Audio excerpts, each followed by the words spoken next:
Dear Esther, the gulls do not land here anymore. I've noticed that this year they seem to shun the place. Maybe it's the depletion of the fishing stock driving them away. Perhaps it's me. When he first landed here, Donnelly wrote that the herds were sickly and their shepherds the lowest of the miserable classes that populate these Hebridean islands. 300 years later, even they have departed.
Donnelly reported the legend of the hermit, a holy man who sought solitude in its most pure form.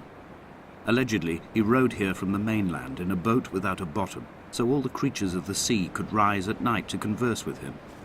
How disappointed he must have been with their chatter. Perhaps now, when all that haunts the ocean is the rubbish dumped from the tankers, he'd find more peace. They say he threw his arms wide in a valley on the south side, and the cliff opened up to provide him shelter. They say he died of fever 116 years later. The shepherds left gifts for him at the mouth of the cave, but Donnelly records they never claimed to have seen him. I have visited the cave and I have left my gifts, but like them, I appear to be an unworthy subject of his solitude.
When you were born, your mother told me, a hush fell over the delivery room.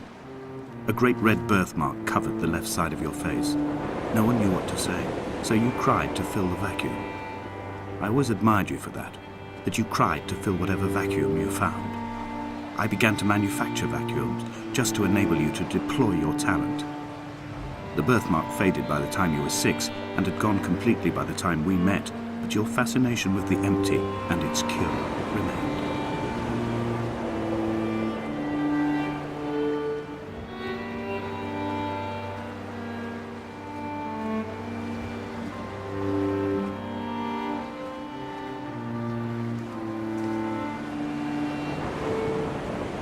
Dear Esther, I found myself to be as featureless as this ocean, as shallow and unoccupied as this bay, a listless wreck without identification.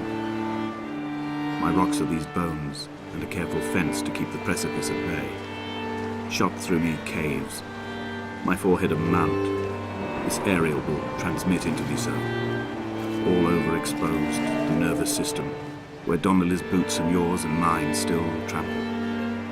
I will carry a torch for you. I will leave it at the foot of my headstone.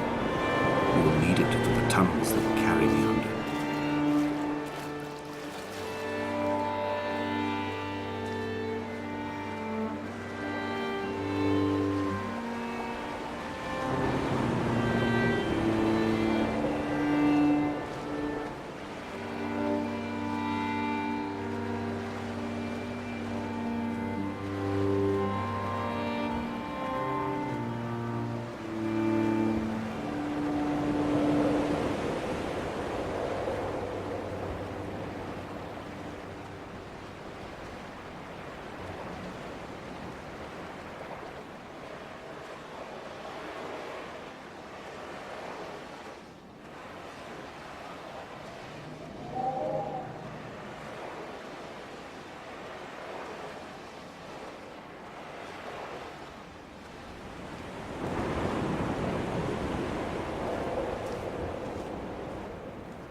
Donnelly's book had not been taken out from the library since 1974.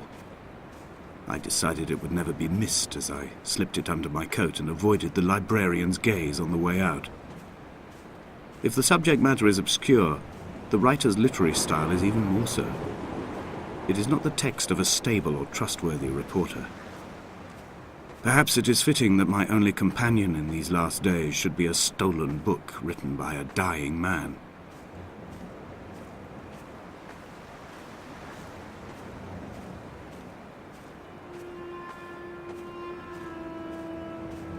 When someone had died or was dying, or was so ill they gave up what little hope they could sacrifice, they cut parallel lines into the cliff, exposing the white chalk beneath. You could see them from the mainland or the fishing boat, and know to send aid or impose a cordon of protection, and wait a generation until whatever pestilence stalked the cliff paths died along with its hosts. My lines are just for this. Keep any would-be rescuers at bay. The infection is not simply of the flesh.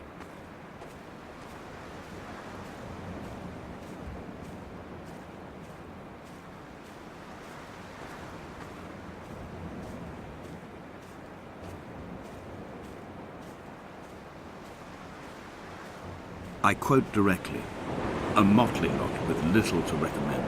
I have now spent 3 days in their company. That is, I fear, enough for any man not born amongst them. Despite their tedious inclination to quote scripture, they seem to me the most godforsaken of all the inhabitants of the outer isles. Indeed, in this case, the very gravity of that term, forsaken by God, seems to find its very apex. It appears to me that Donnelly, too, found those who wander this shoreline to be adrift from any chance of redemption. Did he include himself in that, I wonder?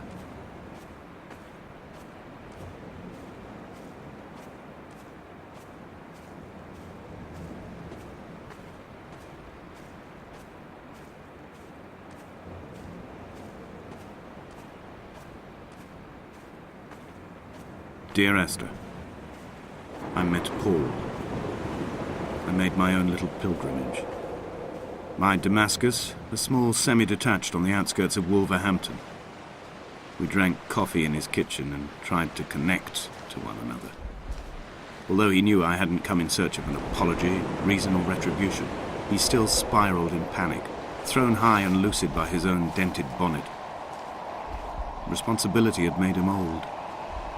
Like us, he'd already passed beyond any conceivable boundary of life. I threw my arms wide and the cliff opened out before me, making this rough home. I transferred my belongings from the bothy on the mount and tried to live here instead. It was cold at night, and the sea lapped at the entrance at high tide. To climb the peak, I must first venture even deeper into the veins of the island, where the signals are blocked altogether. Only then will I understand them, when I stand on the summit and they flow into me, uncorrupted.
I've become convinced I am not alone here, even though I'm equally sure it is simply a delusion brought upon by circumstance. I do not, for instance, remember where I found the candles, or why I took it upon myself to light such a strange pathway. Perhaps it is only for those who are bound to follow.